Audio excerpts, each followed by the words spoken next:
Good morning, folks, and welcome back to the Toolbox with Ben and James. Today we're going to go over the tools that James and I use. It seems there was a bit of a technical glitch, and the first video we did somehow got lost in cyberspace, I believe. So we're just going to go over real quickly this morning the tools that we use. We've talked about the body parts on the horse, and the body parts are the A, which is the neck, the B, which is the shoulder, the C, which is the rib cage, and the D, which is the hip. Then you would have a left and a right side of your horse. The tools that we use on a daily basis are getting control of those body parts. And we're going to show you just a quick method.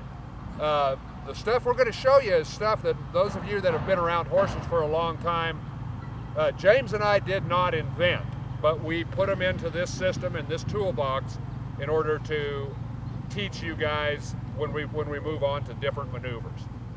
All right, folks, James and I like to use a barrel whenever we're teaching our horses, and also it just helps to clarify the maneuvers that we're doing as far as the neck and the shoulder are concerned. So James is simply walking around a barrel, flexing the horse's neck to the inside.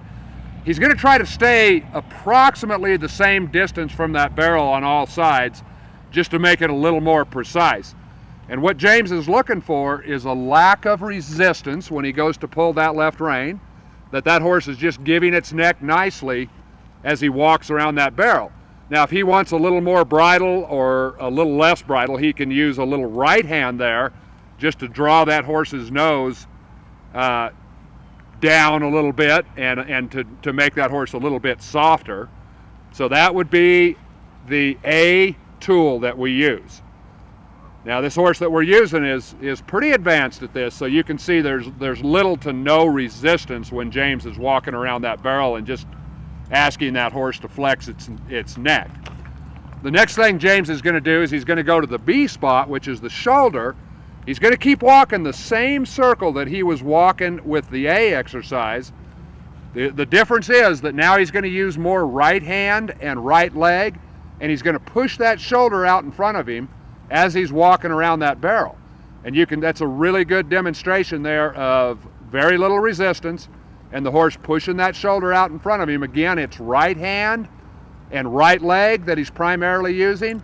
On this side, if he wants a little more bridle, he can get a little left hand involved if he wants to, although that horse has got plenty of bridle right now. Now James is going to step straight forward, and we're going to work on the C spot to the right, which is the rib cage, and that's simply a side pass. Okay, so James is side passing his horse to the right with very little resistance, so that's good. Now he's going to take his left leg and he's going to move it back toward the back cinch, and he's going to ask the horse to move the D part of the body, which is the hip, and he's going to move that hip right around the front end. And with those four tools, we can do a lot of training. No matter what the discipline is that we're training for, we feel like we need these four tools, them to be fluid, both sides even. Folks, we'd like to thank you very much for watching the Toolbox with Ben and James, and we look forward to showing you more stuff next week.